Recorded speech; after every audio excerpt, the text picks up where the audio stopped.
Tēnā koutou katoa. My name is Felicity Powell and this is Gary, my duck. Welcome to my presentation about my research for the Master of Teaching and Education Leadership. Today, I'm going to share how I believe that rubber ducks can make digital technologies education more inclusive and possibly change the face of tech equity. Hey Gary, I've got a problem. As you know, I teach computer science at a large urban low-decile school where, at the beginning of this year, nearly 22% of our students reported either having no internet or no devices at home, or both. You know, perhaps it's no surprise that these same students, those who experience digital deprivation, do not choose to take digital technologies beyond their compulsory rotations in Year 9. But I don't want these students to experience digital exclusion when they graduate, even if they don't want to work in our tech industry or study computer science. What do I do? Here's what we know about tech in NZ. We know that Aotearoa is one of the most digitally advanced countries in the world, while simultaneously having one of the worst rates of educational inequality in the OECD, which is why we're here, right? We know that we have a shortage of skilled professionals to fill our tech industry jobs. And we also know the tech industry desperately needs greater equity, accessibility, diversity, and inclusion to prevent it from further exacerbating social vulnerabilities and perpetuating colonialism, white supremacy, and other oppressive social models.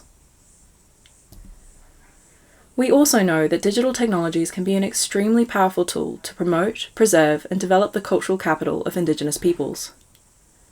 Yet digital deprivation and the digital divide underpins many of the social vulnerabilities that leave many of our Indigenous and Pacific peoples excluded and disadvantaged.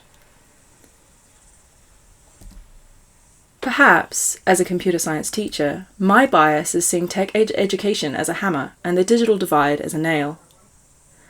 I believe that helping our students, particularly those who experience digital deprivation, feel belonging and success in our tech classrooms is an important step in breaking the cycle of tech inequity. Rubber duck debugging, often referred to as rubber ducking, is simply the process of talking a problem through with a rubber duck, just like I did with Gary before. In computer science, this can be in response to something as simple as a syntax error, and as devastating as a recursive loop. Dialectical problem solving isn't a new concept to humanity. We've been talking our problems through since millennia before Freud. But the idea of using a rubber duck to do it was first posed in the late 90s in the seminal computer science text, The Pragmatic Programmer. Since then, it has become a phenomenon and an in-joke in tech communities. When I began my role as a digital technologies teacher last year, I saw an opportunity to use rubber ducking with high school students to help them learn how to articulate problems and develop independent problem-solving skills, and bring a bit of humour to the classroom. This opportunity meant forking out nearly 2 weeks of pay for a shipment of 335 rubber ducks from China, just like this one. With these ducks, I created the Duck Adoption Program, through which over 100 students applied and 70 students were successful in becoming duck guardians, participating in targeted reflective exercises in class with their duck companions. These reflective exercises were used throughout the year with my senior classes to establish confidence and trust building, both with me and with the content at hand. Later in the year, I delivered 2 workshops on the Duck Adoption Program to developers and educators at Google Asia Pacific in Singapore, as part of the Google Innovator Program. For my research, I wanted to find out if rubber ducking could have a meaningful impact on students' emotional engagement with computer science. I called this the Peduckogy Project. The original design of the Peduckogy Project looked a lot like what I did last year, with more structure. Simple in-class reflection activities using the ducks, with students applying to take part beforehand, receiving their duck, and then using the duck through the program. The exercises were designed using a combination of methods borrowing from positive psychology, modern preventative mental health interventions, dialectical behaviour therapy, neurolinguistic programming, and simple learning reflections to help students assess their strengths and consciously identify how they use them to overcome challenges in class. There's another aspect to the Peduckogy Project that I feel better enables us to create more equitable and inclusive digital technologies classes. It's the ducks themselves.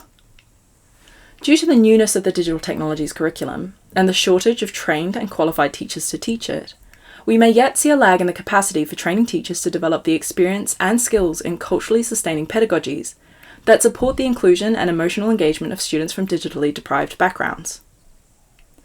In this case, the ducks can actually become a cipher through which students and teachers could learn how to communicate through a neutral, if humorous, medium. That's a duck. Then, well, I don't need to tell you what happened next. The irony with my project is that in order to help learners build digital fluency, competence, and confidence, you have to be connected to them in some way. For the digitally deprived students I needed to reach to run the project, that connection was all but lost in the lockdowns. I had to quick pivot, realizing that this year may not have meant building the connections I needed to effect real change on closing the digital divide, but could at least be a trial run to see whether this kind of program could work. So I redesigned the program to be delivered digitally. I considered creating phone or text messaging based or even physical posted materials, but given the different pressures on my Year 9 families, I didn't want to create what might be seen as more work at a time when they would no doubt be overwhelmed. I created very simple digital portals for each participant where they could complete the reflection activities when and as often as they liked. I called these Quacktivities, or Quacks for short. The second lockdown in Auckland meant that the initial cohort of the Peduckogy project, originally 20 students, was reduced to 5 because of digital access challenges. The program was truncated to run for 2 weeks instead of 6. Yet for those who participated and completed the program, all graduated and all reported a marked increase in digital fluency, confidence, and competence. All reported being interested in participating further if given more support.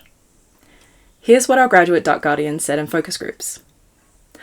I liked learning about myself and the things I learned by myself through the project and like what you're good at. And if I could share this with others, I would. I wasn't really interested in computer science to start. It was interesting and had a reward at the end. There's some things you don't want to share with anyone, so it feels like a relief when you can tell your duck. Yet, this data is meaningless without breadth and diversity of participants and concrete evidence that the ducks themselves caused this improvement. Which brings me to the next steps for the Peduckogy project. How can this kind of initiative scale to the point that it makes meaningful changes for students in digital technologies classes beyond my own? In some ways, COVID-19 forced the second phase of development of the project before its time. The original model of the Peduckogy project borrowed heavily on my own ability to facilitate these reflection sessions, something that cannot be scaled beyond my own classroom. The Peduckogy project hinges on the double-edged sword of relational leadership. The first iteration follows Brouwer, Schoenman, and Tan's model of leader-member exchange theory in hierarchical organizations. Its efficacy relies on the leader, or teacher, delivering it to help students become emotionally invested in the outcome, as I relied on my enthusiasm and belief in the project for its success last year. But that efficacy is not necessarily transferable, and I can't be everywhere at once. In order to be truly successful, I realized it needs to borrow more from the ensemble leadership model, one that is decentralized by nature to allow teachers in other digital technologies contexts to bring their own authenticity and co-create the approach with their students, such as in Rosiel, Borge, and Claw's ensemble leadership theory, which, coincidentally, draws from Indigenous leadership theory. The self-directed portals for the Peduckogy project were the first step to creating a fully replicable model of the project that could be used anywhere by anyone.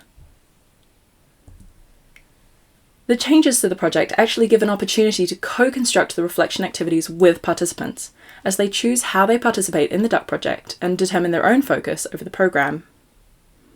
Student agency is largely accepted in contemporary pedagogical theory to promote cognitive and emotional engagement with activities. The next chapter of this project is to ship a structure that easily enables other teachers to give it a go, with pre-packaged deliverables so they can set up and run a pedagogy program in their classes and make it their own. Their and their students' experiences will contribute to the evolution and universality of the Peduckogy project. I've begun this process with the Pedagogy Playbook, a book about the why, how, and what of rubber ducking for techuity. This book will be launched through the Google Innovator program and will be available to the public early next year for digital download. Making our digital tech classrooms a place of safety, inclusive, and belonging for all students means that they can make decisions around how they use technology based on what they love and not what they have. I'm not quacked. I don't believe that rubber ducking is the fix-all for the digital divide. But it does give us a chance to build a platform for students to develop the confidence and resilience to overcome the psychosocial impacts of digital deprivation for themselves and their families.